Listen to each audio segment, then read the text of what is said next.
वैसे तो व्यक्ति के जीवन में अनेक पल आह के लिए आता है, परंतु मेरे जीवन में जो आह क्षण आया है मैं आप लोगों के समक्ष शेयर करने जा रहा हूं आप लोगों के साथ। वैसे बचपन में ही मुझे मेरी माँ से प्रेरणा मिली कि कैसे एक आदर्श विद्यार्थी बनना है। वह कथा कहानी के माध्यम से माँ जो है सिखाती थी, राम, अर्जुन, अभिमन्यु इन लोगों के बारे में बताती थी कि वह कैसे विद्यार्थी थी। वैसे तो मैं बचपन से ही उस समय हमारे समय रटन शिक्षा प्रणाली चालू था, तो जो कुछ भी पढ़ लेता था वो याद हो जाता था। कभी कभी तो मेरे गुरुजी 5वीं के बच्चे नहीं जानते तो तीसरी कक्षा के बच्चों, मैं तीसरी जब पढ़ रहा था तो उस समय बताने के लिए मेरे को बुलाते थे, तब भी हाथ छड़ आया। परंतु वास्तव में मेरे जीवन में जब मैं पढ़ लिख करके सन 1996 में सरस्वती शिशु मंदिर में आचार्य के पद पर नियुक्त हुआ और 42 दिन का ट्रेनिंग शिवनारायण में हुआ था। उस समय 445 शिक्षकों का पूरे छत्तीसगढ़ का, देखिए बंद हुआ क्या चीज, पूरे छत्तीसगढ़ में 445 आचार्यों का वहां चयन हुआ था, ट्रेनिंग चल रहा था।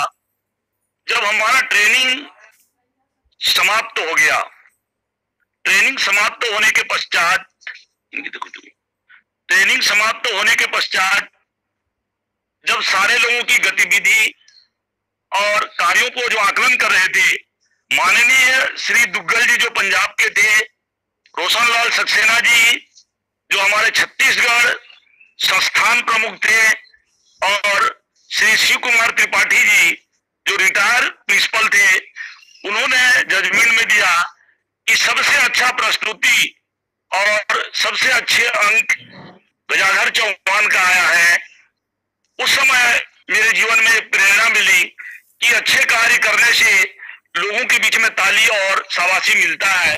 उस दिन से मैंने अपने जीवन को अच्छे कार्य करने के लिए, संतुष्टि पूर्ण कार्य करने के लिए, जिससे कि ऐसा कार्य करने में जिसमें कि सभी लोगों का मैंने जो है शाबाशी मिले, ऐसा कार्य करने के लिए मैंने प्रेरणा प्राप्त किया।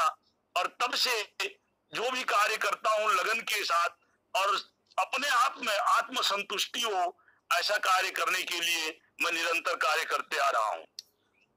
2009 में जब मेरी नियुक्ति हुई शिक्षाकर्मी में, मुझे जिस जगह में मैंने पदस्थ किया गया वह जगह बड़ा ही जंगलों से घिरा हुआ जगह था और वहां के बच्चे देवता की तरह थे।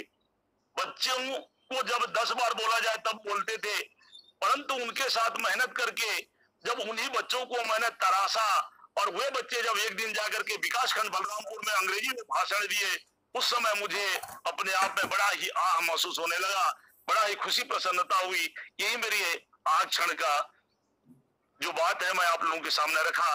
बस इतना कहकर मैं आप सभी को पुनः एक बार प्रणाम करते हुए अपने वाणी को विराम देता हूं। धन्यवाद। धन्यवाद चौहान जी। इसके पश्चात पुष्पलता अपना